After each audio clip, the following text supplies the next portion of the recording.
if you aren't organizing in tech, there's many opportunities to do so. And also, if you aren't, you are frankly just as complicit as your company is in the genocide that's taking place in Palestine as, anyone else is.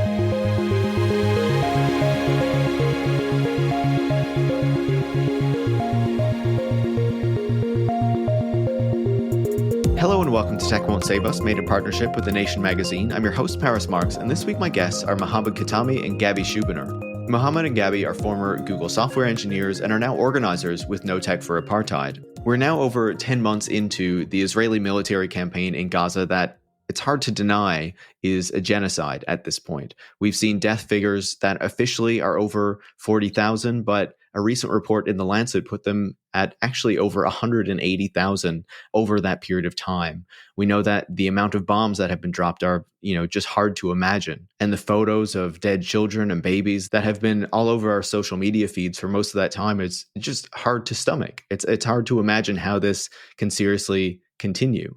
And there are many reasons that it does, in particular the support of the American government, but also because the Israeli government and the Israeli military can rely on technological support from major American tech companies, in particular companies like Google, Amazon, and Microsoft. And workers at those companies have been pushing back against those relationships and those contracts since long before October 7th of last year. It's been pretty clear for quite some time that the Israeli military has been relying on the cloud services of companies like Amazon, Google, and Microsoft, especially after the signing of the Project Nimbus contract in 2021.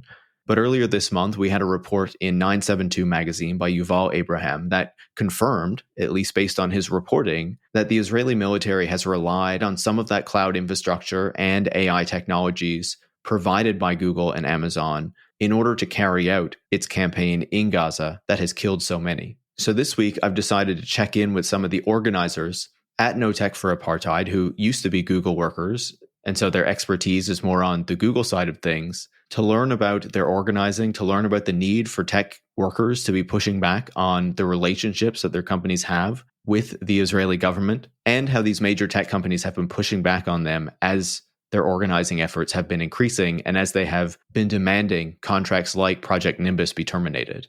I think this is an important conversation, and hopefully you learn from hearing Mohammad and Gabi's perspectives on all of these things as they continue to do really important work that deserves our support, so that we can not only see the end of the genocide in Gaza, but also of the larger apartheid system that Israel uses against Palestinian civilians every single day. So with that said, if you learn from this conversation, feel free to share it on social media or with any friends or colleagues who you think would learn from it. And if you do want to support the work that goes into making Tech Won't Save Us every single week, you can join supporters like Pamela Montes, David from Umeå in northern Sweden, and Mango from Oakland, California by going to patreon.com/techwon'tsave-us, where you can become a supporter as well. And of course, if you want to support the work of No Tech for Apartheid, I'll put information in the show notes about that. Thanks so much and enjoy this week's conversation. Mohammad, welcome to Tech Won't Save Us. Hi, Ferris. Thanks for having me. Absolutely. And Gabi, great to talk to you. Yeah, very glad to be here. Thanks.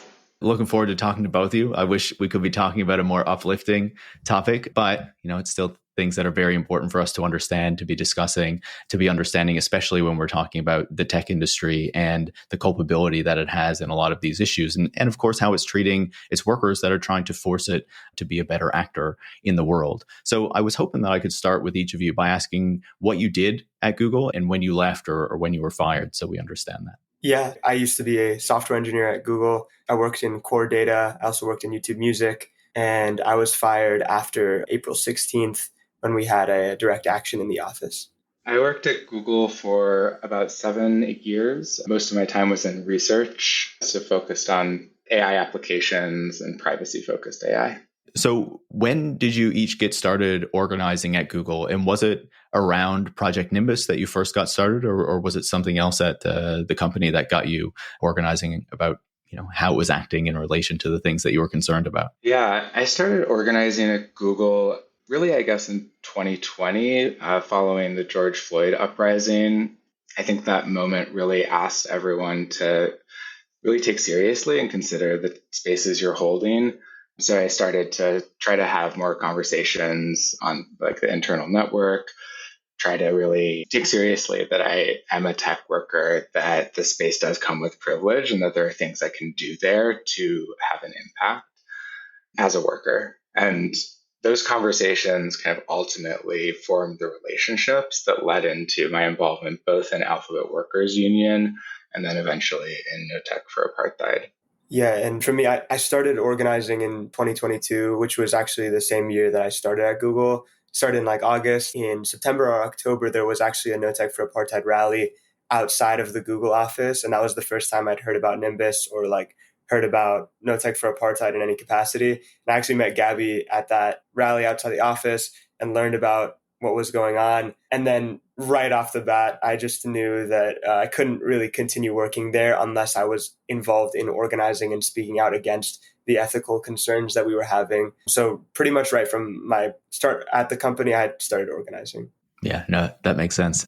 For people listening, they might not have heard of Project Nimbus before. How would you describe that? How is this project forming a relationship between Google and Amazon and the Israeli government and military? Yeah, so Project Nimbus is a $1.2 billion contract that's shared between Amazon and Google and is a contract with the Israeli government and military. The contract defines some specific responsibilities for Amazon and Google that require them to build data centers in Israel that can be sovereign data centers. So all of the hardware, data, access is owned by the government. And then also both Amazon and Google furnish their full cloud products to the Israeli government as well as the Israeli military. Yeah. I guess like another aspect of it that I've always found to be very concerning and sort of radicalizing as far as organizing in the workspaces is that the nature and specific level of relationship and level of jurisdiction that we're sort of giving a government that is accused of apartheid and genocide and is committing both of those crimes is something that we've never even afforded.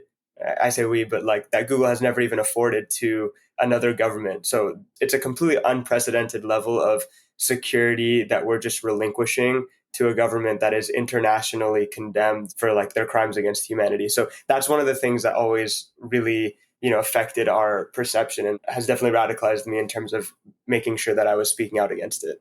And how do you understand, why a company like Google is making a contract like this, say with the Israeli government? Why is it pursuing this specific relationship? Yeah, I mean, from my understanding, it's nothing more interesting or nothing more than just like corporate greed. I think if there is money in military and you are a sellout, you will probably follow that money. So Google's leadership is just entirely built and made up of sellouts that have like completely like foregone and abandoned the initial hopes and dreams of what the company stood for and are now interested in just like making as much money as possible. So I think there's just too much money in militarizing the tech industry. And because of that, they will follow that. I think it's like super straightforward, honestly, sometimes when I think about it, just why they would pursue a contract like that. I would also note, like, this isn't something new. Google specifically has been trying to move into military contracting for many years, going back all the way to Maven. I think what's new about this particular type of contract is that the military relationship is filtered through a cloud contract. So Google gets to say that they are selling, quote unquote, generic services. They get to avoid responsibility for the impact that those services have because Google engineers maybe aren't working specifically with the drone data, right? But this has been actually a very long, many years in the making. Project Nimbus specifically, and I think to speak to the reason that the contract with Israel was the first contract of this type, that follows a trend of many military technologies that are developed in Israel that are, tested on Palestinians and then are exported around the world.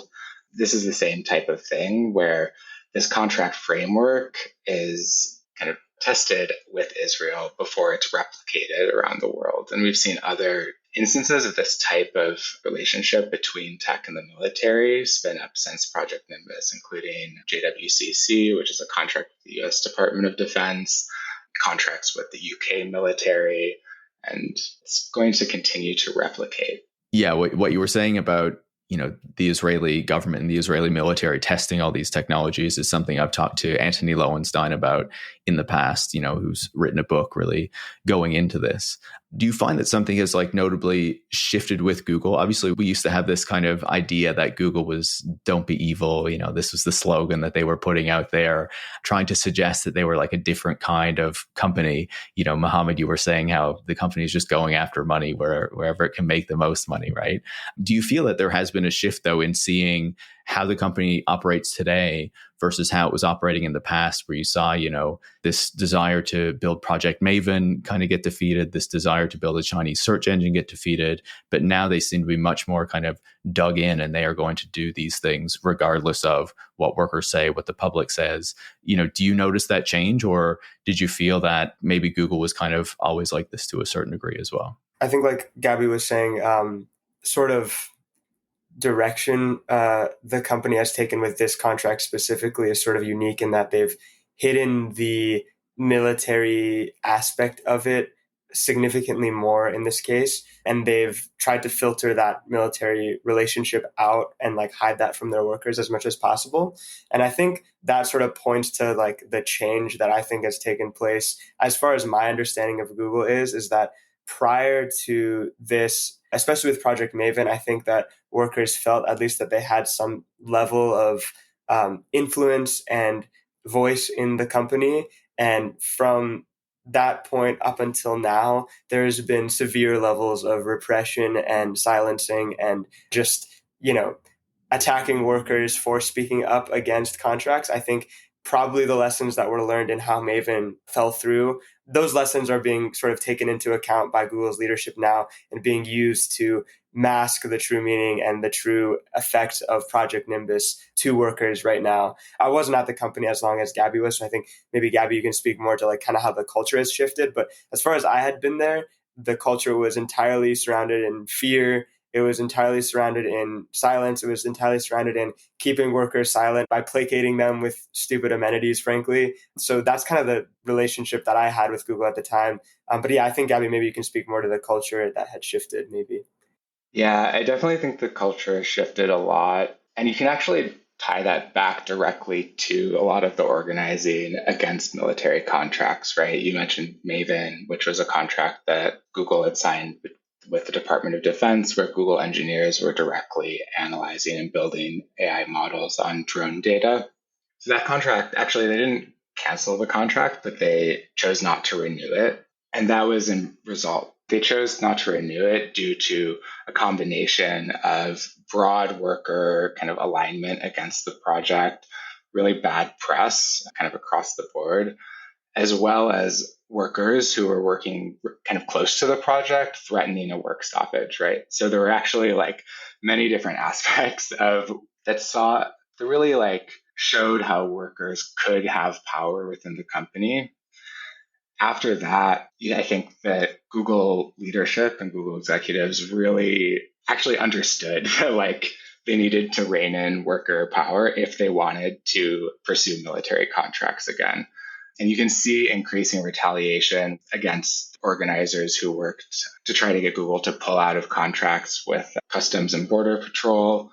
You saw that with retaliation against the organizers of the women's walkout, and as well as now retaliation against organizers with No Tech for Apartheid. One more point that I'll mention, right, is that it's very clear that Google execs are aware of the risk of worker organizing because they put in the contract with Israel. They put in the Project Nimbus contract with Israel provisions that attempt to limit worker power, right? So the contract actually states that Google can't pull out of the contract due to worker pressure. Now, those provisions don't really mean anything. Ultimately, if Google wanted to drop the contract, they could. There might be consequences. No, that's a fair point. And I guess based on what you're saying there, what you're really seeing is this development among Google executives, among Google leadership, where they have seen that kind of initial pushback, that was happening a number of years ago, especially as, Google workers started to get more organized, started forming a union, things like that, and figured out, okay, we need to really start taking measures to ensure that on the one hand, we try to disempower these workers so they can't stop us from doing things, but really put things directly in the contracts that makes it much more difficult for Google workers to have real impacts on, especially these aspects of Google's business that clearly a lot of people are going to have problems with. Yeah, exactly. And you can see the cultural impact on the Google workplace pretty directly. At some point, Google leadership hired a kind of classic union busting consultant firm. And following that, there were a number of very significant changes around like data access policies. Google used to have a very open culture around accessing information from other projects. That's no longer the case. There've been multiple emails from execs that are effectively threats, threatening retaliation for accessing documents labeled in a certain way. And they've really like ultimately tried to kind of segment the workforce, prevent workers from reaching each other, prevent workers from understanding what's going on in the company outside of their own PA. And that has had a huge cultural impact on how workers experience the workplace, right? So Mohammed mentioned that there's a ton of fear around speaking up. There's no longer a sense that execs are accessible, that execs listen. The kind of all company or all hands meetings have really become effectively internal PR meetings. They no longer answer questions like posed by an audience. All of the questions asked through the question submission site are heavily filtered and moderated. The moderation policies on on-corp channels have gotten very severe. Many of organizers with No Tech for Apartheid have been pulled into HR meetings, et cetera, because of how they've spoken up for Palestinian lives. I do want to get back to Project Nimbus in just a second, but just based off what you were saying there, we've obviously seen these massive layoffs that have happened at many tech companies over the past couple of years. Google in particular has laid off many thousands of workers. Do you feel that in doing those layoffs, that executives at the company, that management were also able to kind of further increase their grip and further, kind of tamp down on worker organizing that's happening at the company? Yeah, I mean, I have no doubt that that is also part of like their considerations whenever laying off massive amounts of workers. And I think like what Gabi was pointing out with the fact that the Project Nimbus contract stipulates like provisions and sort of like a plan for how the contract can survive in the face of like worker organizing and workers speaking out. I think the fact that just shows how conscious leadership is about internal organizing and internal questioning, to the point where I have no doubt that that has part of the consideration has been this will frankly inflict a ton of fear in our workers because they don't want to lose like their benefits. They don't want to lose the things that they're receiving as a function of working at this company. So that's definitely some sort of added benefit to, letting people go. And I know it worked. That's the other thing, is that in conversations with workers, whenever we talk about layoffs and whenever we try to get people to consider joining the union and various sort of organizing opportunities in the company, one of the biggest reasons for pushback and like reasons for silence and reasons for people ignoring me that I got was just fear around, they just laid off a bunch of workers. So I don't know if I really want to like join the union right now. So I experienced that firsthand. So I have no doubt that it is working as well. Yeah, I often talk about the layoffs as a form of workplace discipline, right, or worker discipline. They do introduce a sense of precarity. They introduce the threat of losing the prestige of working at Google, of losing the benefits, of being cast into a frankly quite difficult job market right now. So yeah, I definitely think the layoffs are part of repression against organizing, but it's also part of a larger trend where tech work is becoming more and more precarious. Full-time tech work, right? There are many tech workers, contract workers, temps, vendors who have felt precarity for a long time, despite working in one of the richest industries globally. But that kind of precarity is coming to full-time tech workers now as well. We've seen that with the layoffs. There have been massive efforts to kind of relocate jobs to India, to other places around the world where those are no longer full-time positions, but contract positions. So they're moving a lot of work to places with fewer labor protections. It's part of a larger trend. And I think we're kind of in a place right now where the precarity has been introduced. So there's increased fear. But tech workers don't have a history of labor organizing in the industry. So I think we're kind of seeing right now more tech workers start to understand and start to be kind of build that class consciousness as workers and understand that organizing is really the only way that we can actually remove ourselves from precarity. Yeah, I think that's a really important point, and I'm happy that you made it. It's worrying to see this trend in the industry and how the companies are able to change the nature of the work so that they can have more control over what the workers are doing and make them more fearful of trying to push back against what these companies are doing. I want to put a pin in our conversation around workplace organizing and what's happening with workers at these companies for just a minute to go back to Project Nimbus. You were talking about what Project Nimbus is and the relationship between Google, Amazon, and the Israeli government and military as a result of this contract. Do we know how having access to this cloud infrastructure and these AI tools from Google and Amazon actually aids the Israeli military? Yeah, so as I mentioned before, Project Nimbus furnishes the Israeli military with the full suite of cloud technologies available to the public. So that includes large-scale data processing, data warehousing, AI, including access to the more recent foundation models or large language models that Google's been pushing, like Gemini. So effectively, all of those technologies, which were built by Google engineers and workers, are now available to the Israeli military. The nature of the cloud contract and cloud technology means that even Google itself doesn't actually have insight into exactly how that technology is being used. So we can't say right now whether, for instance, Lavender or any of the kind of AI models that we know the Israeli military is using in the genocide in Gaza were specifically run on Google Cloud.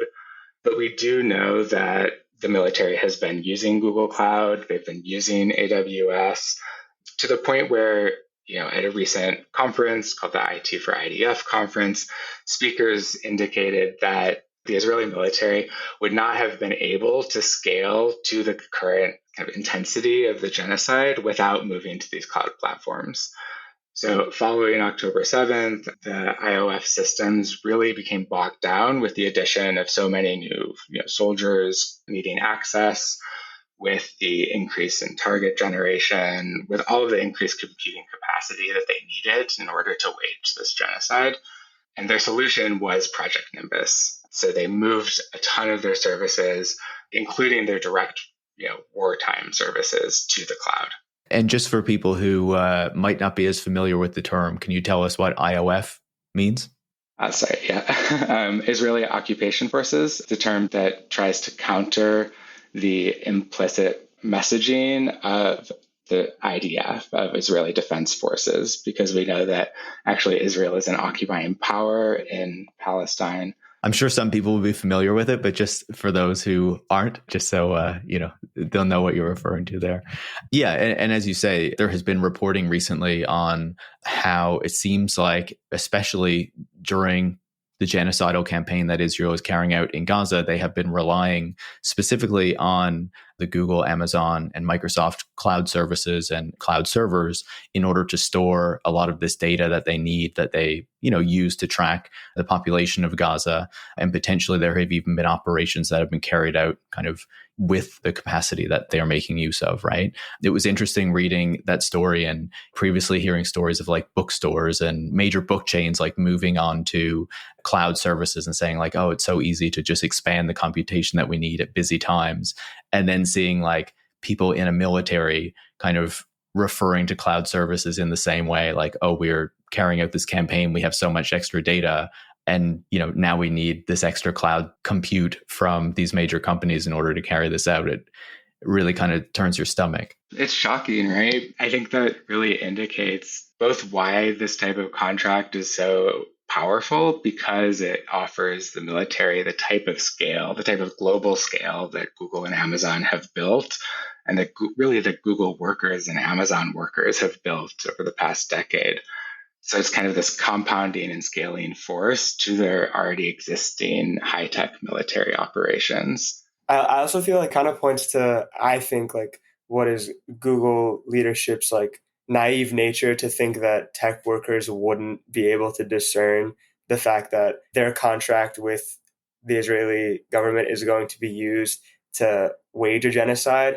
just given how much literature and discussion there is on how efficient cloud technology is for military purposes, and just given how much information is available from the Israeli government themselves talking about how efficient and helpful like cloud technology is for the genocide that they're waging. So I think that's another thing that has been really frustrating for a lot of workers, is just like, it's so disrespectful, honestly, the level to which leadership thinks that their workers are not paying attention to what they're doing or what they're saying. And yeah, I think about that every time we talk about like what it is, like how cloud technology is being used, because we're literally building it. You know what I mean? So it's just really frustrating. Yeah. And as you say, like, we're obviously rightfully focused on how these technologies are being used in Gaza because of the genocide that is going on there. But we also know that there's an apartheid system that exists, across Gaza and the West Bank that is being implemented by the Israeli government. And these tools and these services are very much being used for that system to continue. Yeah, I mean, I would note also that the IOF is not the only beneficiary of Project Nimbus. There are ministries across the Israeli government that are able to take advantage of this, including ministries like the Israeli Land Authority, that is primarily responsible for the dispossession of Palestinians in the West Bank as well as Gaza, along with other, violent ministries. Like, given that Google and Amazon executives are unable to have insight into exactly how the contract is being used, the only information we have, and that they could have had prior to signing this about how the technology would be used, is by looking at the actions, the past actions of the client, right, of the Israeli government, of the military that they're selling it to. It's very clear that this is just a full abdication of responsibility for the impact of the technology that their workers are building. As a person who is pretty visible and opinionated online, I'm hyper aware of safety and security. It's easier than ever to find personal information about people online, and all that data can have actual consequences in the real world. Delete Me is designed to stop that from happening, and that's why I've been using it.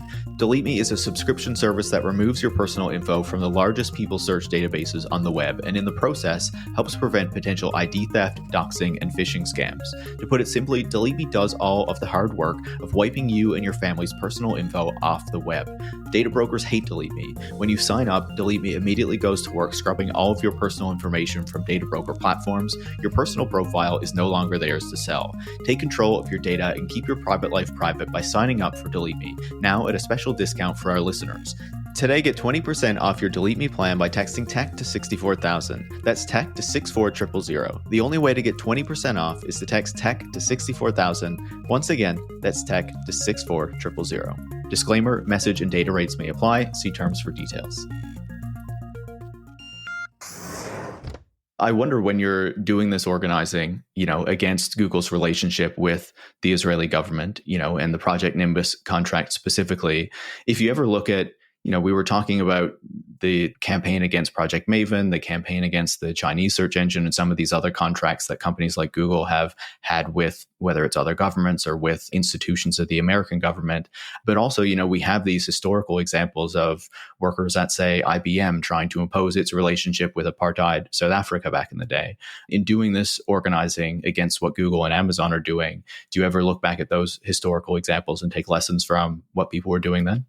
Yeah, definitely. One of the kind of major examples of a campaign like that we often reference and look back to is the Polaroid workers campaign against Polaroid's investment in South African apartheid. At that time, Polaroid was furnishing technology used to make the ID books and passports that helped the government implement and track the apartheid system. The revolutionary Polaroid workers movement led a long campaign to try to get Polaroid to pull out of South Africa. They were ultimately successful. We really looked at that campaign both as inspiration, as hope, and through conversations with some of the organizers there, I personally have learned a lot about some of the strategies that they used in organizing. They had a really strong focus on education as an organizing tool. And I think that's something that we have tried to live up to and are still trying to live up to, because honestly, a lot of the relationship between technology and the concrete impacts that it has can be somewhat opaque, especially for people outside of tech. So we try to put a lot of time into educating communities about how this technology works and how the technology can have these impacts, as well as into educating tech workers about labor and about how we can kind of stand together. And I think there's a lot of examples from history that show that this strategy can be effective, even if it's been used only in like limited ways in tech. I think that's so important, right? I think it's always so important to look back at these historical examples because so often we forget so much of this history, right? And how often, even within tech, you talked about how there's not, a strong labor movement within the tech industry, but there are these historical examples that you can look to for at least some degree of inspiration that, it's not wholly new. Like it has happened before and it can very much happen again. And people can work together to change the actions of these companies, especially, supporting some of the absolute worst regimes in the world, right? So yeah, I think I take a lot of hope from that, seeing what's happening today and comparing it back to what was happening then. Coming back to this question of what it is like to be a worker at one of these companies today and trying to stop, whether it's the relationship with the Israeli military or the other kind of actions that a company like Google is taking against its workers, what is it actually like to organize at one of these companies? And how difficult is that with the way that management is today? Yeah, I mean, I think one of the biggest difficulties that I think we face is trying to cut through a lot of the barriers that management and leadership is setting. So I think that tech workers as a demographic are just like any other demographic on the planet. Like we all have a conscience. We all want to feel like our work is being used to make a positive impact on the world. And I think that's something that people try to diminish oftentimes. I feel like there's a stereotype of like the apathetics or a tech worker that just wants to collect their checks. And I don't think that is at all the case with most people. I think the difficulty comes in when leadership sets barriers and sets a sort of culture of fear, where as an organizer, it's hard to have even conversations about Project Nimbus or about any sort of abuses that Google is involved in, because it's pretty much a non-starter for a lot of people that have fear of financial or job insecurity. That's definitely been the biggest difficulty that I've experienced while trying to organize or while trying to get other people invested in organizing at the company. Yeah, I think another big issue also is a general feeling of disempowerment.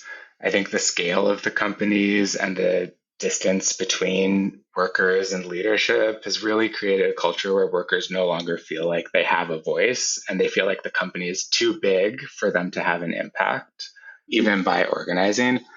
So that's something that we try to counter, or we have to end up countering a lot. And I think really the answer to that is to try to build relationships with people, right? I see organizing as practice, right? Organizing is the way that I show up fully in my workplace with my values and try to improve the workplace so that I feel like I'm working at a company that is not having these like intense negative impacts on the world.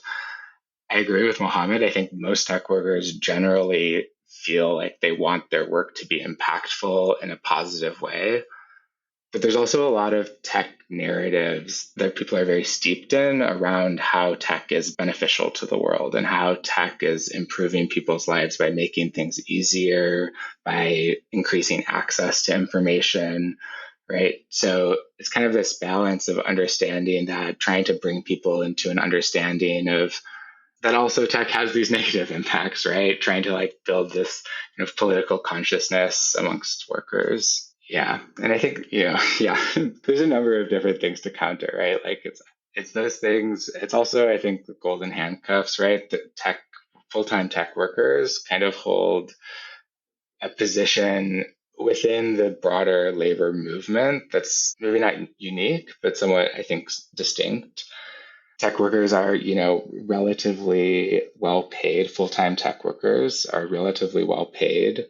They're building technology that also has kind of negatively impacted other parts of the labor movement, other parts of the workforce, right? So they're kind of in this in-between position between like kind of traditional labor movement profile and like executives or management or the capitalist class.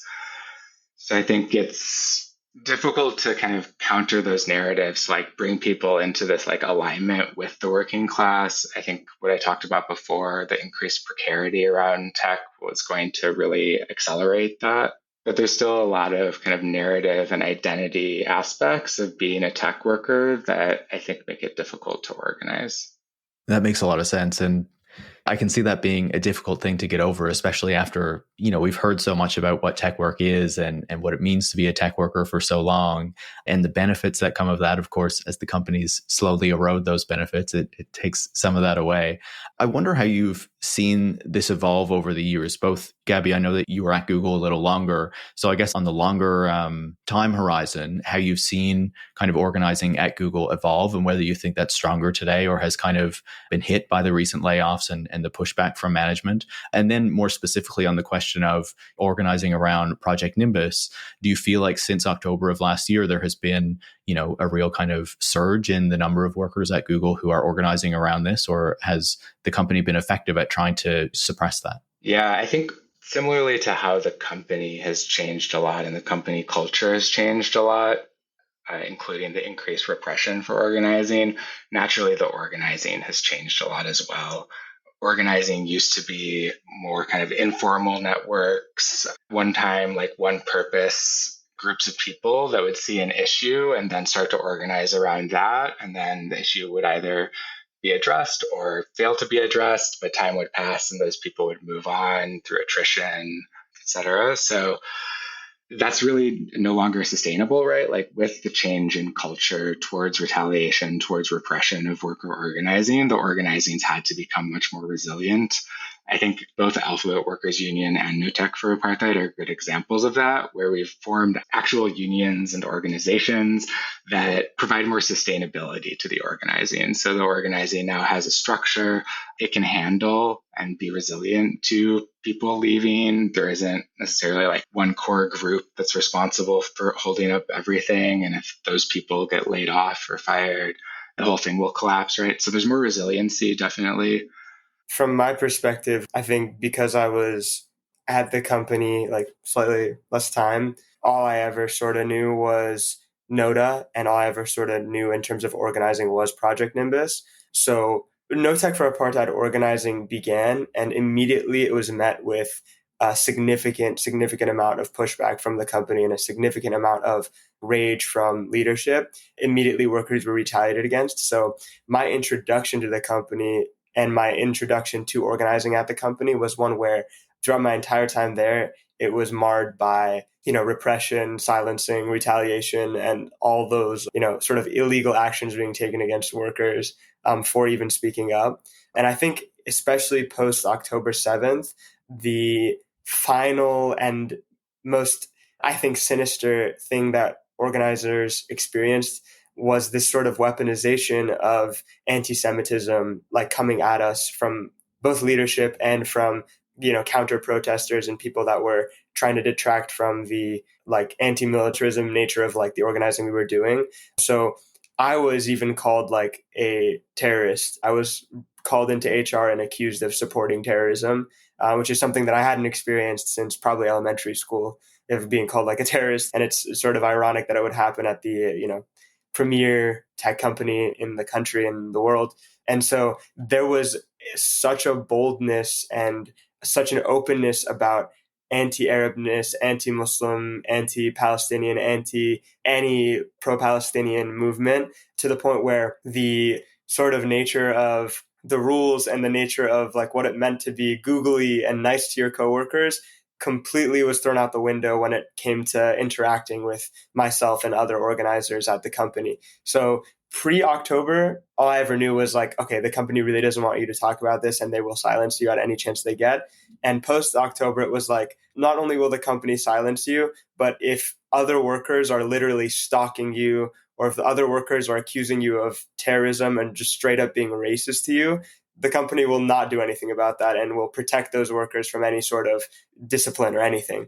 So needless to say, I was very disillusioned by the time of the sit-in. I was frankly felt betrayed by the company and betrayed by the values that they had apparently set out to honor. Just to add to that, the repression has pretty drastically increased since October, and especially, as Mohammad mentioned, repression by coworkers, right, by other Google employees.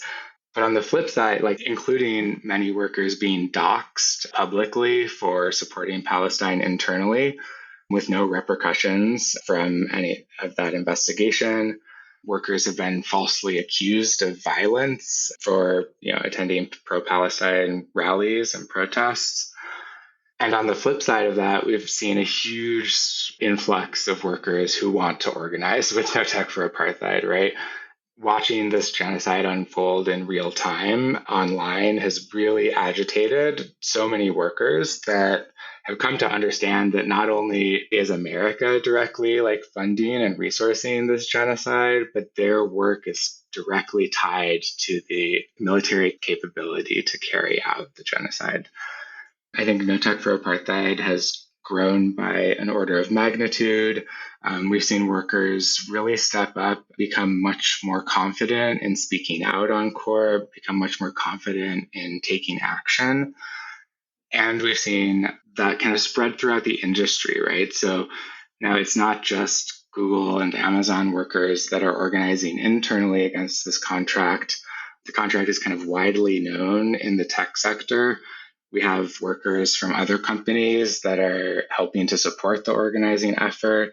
And other companies have also started their own campaigns, right? I think there's been a huge increase in the awareness that the entire tech sector is very complicit in the Israeli occupation and genocide. So workers at Microsoft have started a campaign called No Azure for Apartheid.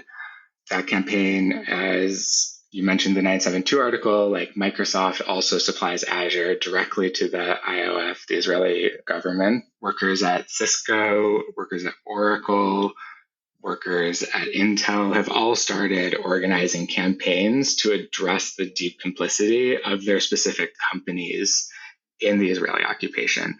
So I think we're seeing not just a massive swell in pro-Palestine organizing, both inside and outside of the tech sector, but we're seeing this understanding that tech companies, all major tech companies, are heavily tied to Israel, that those companies form kind of the financial and technical underpinnings of the occupation. And we've seen a massive increase in specifically labor organizing to address that, which I think is a really powerful thing right now, not only for the pro-Palestine movement, but also for the labor movement, right? So we're actually seeing that Palestine is kind of a way in to organizing for so many workers because this genocide is so horrific, right? It's so agitating. And the knowledge that we as workers are directly connected to this is really moving people to action, right? So I think we're seeing a swell in the labor organizing. I think the labor movement, especially in tech, is gaining a lot of strength in this moment. And we're seeing that labor power being applied to the Palestinian cause.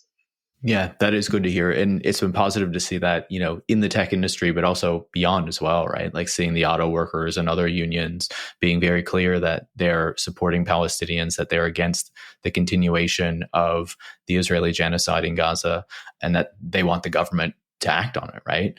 Mohammad, you were mentioning what it was like at Google, especially after October 7th, as you were organizing around Google's relationship with the Israeli military and its complicit nature in everything that's going on there. I know that you sent a letter in early October that resulted in you kind of having a meeting with HR at Google. Can you talk a bit more about what it was like at Google to be organizing, against Project Nimbus and against Google's broader relationship with the Israeli government, but also did it feel, or I guess quite obviously, how they were specifically targeting Palestinian and Muslim workers who were doing that organizing? Yeah. So broadly speaking, the immediate response to the organizing, as we've said, was this silencing and sort of a callback to the tactics that they had been using throughout their time of repressing No Tech for Apartheid. But I think where it turned for the worst was, for my case, for example, I sent out this email that was practically identical, almost entirely identical to emails sent out by other worker organizers, to workers at the company, basically asking them to sign a petition, calling for the Project Nimbus to get dropped. After that happened, I was obviously the sole Middle Eastern Muslim in the cohort of organizers that sent out those emails. I was the only one accused of terrorism. I was called into this meeting, berated, and basically told that I was, supporting terrorism. And that sort of language was validated by the employee relations group. And I think in the immediate aftermath of that, what we saw was there was a lot of outrage from organizers and sort of people of Arab, Palestinian, Muslim background. But on the flip side, there was also what I felt was a sort of an emboldened nature in detractors from our organizing, where that sort of language became okay and commonplace at the company, to the point where I remember someone literally responding to our emails saying that people in Gaza, if they really cared about their posterity, they shouldn't be having children, which is straight up eugenics. It's a eugenics email that was broadcasted to people at Google. And that person still works at the company, and then I don't. That's the basic example. So yeah, whenever you look at sort of how the culture has shifted, it's that language and repression and violent nature toward Palestinian, Muslim, Arab Googlers and workers was something that started, was not shot down or diminished by the company, then was emboldened by the company, and then, similar cases were just not followed up on and not, reprimanded in the way that they ought to have been. And I think because of that, like I said, a lot of people were radicalized and brought to organizing. But I think for a lot of people that also just enhanced the fear that was already prevalent throughout the company of, if I speak out, I'm also risking just having racial slurs hurled at me. And maybe that's something that I don't want to experience. So yeah, I struggle to talk about it because sometimes I think about the situation and I am okay, what I experienced isn't nearly as bad as maybe what other people have experienced. But, this kind of pain and hatred associated with racism is the pain that's felt, and the effects that are felt are so relative to different people. So I just know for a fact that many, many people were probably just silenced just by hearing something like that taking place. Yeah, I don't know if that, fully answered the question, but that's kind of my experience and what I took away from it in the time there. I appreciate you outlining that so that listeners know what that's actually like internally. Gabi, I wonder, as a Jewish organizer, I know that you were obviously outside of Google by the time October 7th happened and what came after, but what it's been like, organizing before Gaza, against Project Nimbus before that and whatnot, but what that's been like as a Jewish organizer, when I feel like, I'm sure that you've encountered this, but a lot of the way that the Jewish relationship to what is happening is covered is kind of treating all Jewish people as though they're Zionists and supporting what's happening there. And if you oppose it, then, like Mohammad was saying, you're anti-Semitic or something. What's your relationship with that been like? Yeah, it's been very interesting. I think to maybe just go back a little bit, I would say that actually No Tech for Apartheid and kind of the initial efforts of organizing against Project Nimbus started with myself and other Jewish anti-Zionist organizers on Corp. And I think that's because of the repression that Mohammed talked about, right? Because we were Jews, we had a pass, right? We couldn't be accused of anti-Semitism as easily. We could use our positionality to try to counter the deep Zionism that pervaded for example, the Jewish ERG on Corp. So actually, the repression and identity politics of being on Corp actually meant that it was Jewish anti-Zionist organizers that helped start this initiative. And, rightfully so, right? From the beginning, we organized with Palestinian coworkers, with Muslim coworkers, but often they were unable to, or, couldn't risk speaking up, right? So that's been kind of a consistent dynamic that really, I think, helped me understand how disparate the bias is on Corp. It really helped me understand, how inequitable the HR policies are weaponized, and how much more risk there is for speaking up as a Muslim or Palestinian tech worker. Since October, my organizing home since October has been mainly with No Tech for Apartheid.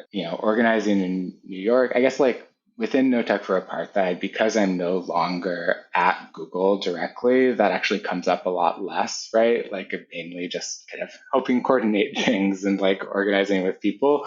The kind of identity politics that really shape how on-corp organizing happens due to the like intense Zionism and repression there is a little bit less relevant in like the broader No Tech for Apartheid work. But kind of outside that in my personal life, I've actually the fact that so many people have become so much more activated around this actually really helped me broaden the like anti-Zionist Jewish community that I have here and find a lot of comrades who share my perspective and create more of a Jewish anti-Zionist home in my organizing, community organizing outside of No Tech for Apartheid as well. That's great. I appreciate you both sharing those experiences of what it's been like doing this organizing. And, to close off our interview, I was just wondering, is there anything else that you want people to know about No Tech for Apartheid and the work that it's been doing? And also, is there anything that you're asking people generally to do to support the campaigns that you have, or is it just really focused on trying to change corporate policy? Yeah, I guess I can start there. Like, my main thing that I would sort of want to push out about No Tech for Apartheid is sort of the assurance that the work is still ongoing, the organizing is still ongoing, the campaign is still growing very quickly. I mean, that's something that we're not only very proud of, but something that we've been trying to sort of relay to other tech workers in different companies is that regardless of what fear and position they're in, the campaign is still growing, and the opportunity to start organizing is always going to be available for people that are in the tech world and like tech adjacent, I guess. And then also just, I think there's a lot of people at Google that I knew at least that were understanding of the dire need for organizing, but from a combination of fear and also this sort of feeling that, oh, like the specific product that I'm working on isn't specifically being used by that in this contract. Like a combination of those two things, a lot of people are able to divert themselves from feeling complicity in the genocide. But I think it's really important for everyone in tech to understand that the work that they're doing is actively enabling the apartheid and the genocide. These things aren't separable. In fact, for the most part, they're entirely linked. And only on some occasions can you say that they're only, tangentially related. But in Google's case, I mean, we're literally seeing invoices being sent from Google to the Israeli occupation forces. So just broadly speaking, I feel like all tech workers sort of need to understand, like, if you aren't organizing in tech, there's many opportunities to do so. And also, if you aren't, you are frankly just as complicit as your company is in the genocide that's taking place in Palestine as, anyone else is. Yeah, I would also note, we've talked a lot about the repression and retaliation, and especially the firing of 50 workers for participating in this direct action sit-in in New York and Sunnyvale. That said, to date, like at Google, people don't get fired for talking to their coworkers. People don't get fired for sending messages on Corp. People don't get fired for joining No Tech for Apartheid. There's a lot of safe ways to organize and start to learn about this. And I think that organizing has actually a ton of benefits, both like personally as well as structurally, right? I agree with Mohammed that I think really everyone should be organizing wherever they are, right? That's how we win, both as a campaign and as workers. That's how we gain the benefits of stability. That's how we gain the benefits of ethical work. I think another dimension of organizing that really doesn't get talked about very much is that it helps to counter the deep alienation of being a tech worker. Working at a company at the scale of Google, having all of your work be heavily abstracted, heavily mediated by technology, I think makes a lot of tech workers feel very distanced from their work, right? Very alienated from their labor. And actually organizing is a way to counter that directly by building relationships with other people who see the things that you see on court, right? They see the impacts in the same way you see that impact. So organizing is really this, relational practice of getting to know your coworkers, of asking the question of how can we make this better together. So it's really actually quite simple and quite safe to start to learn more and start to take some steps to really help yourself, your coworkers, and ultimately the world. I love that. And I think that's a great place to leave it. I would thank you both for taking the time to speak to me, about this organizing that you're doing and about the need for it to continue and to really stop these relationships and to improve the lot of workers at these tech companies. Gabi, Mohammad, thanks so much for taking the time. Thank you, Ferris. Really appreciate it. Yeah, thank you so much. Really appreciate having chatted. Mohammad Khatami and Gabi Schubiner are former Google software engineers and No Tech for Apartheid organizers. Tech Won't Save Us is made in partnership with The Nation magazine and is hosted by me, Paris Marks. Production is by Eric Wickham and transcripts are by Brigitte Pawliw-Fry. Tech Won't Save Us relies on the support of listeners like you to keep providing critical perspectives on the tech industry. You can join hundreds of other supporters by going to patreon.com/techwon'tsave us and making a pledge of your own. Thanks for listening and make sure to come back next week.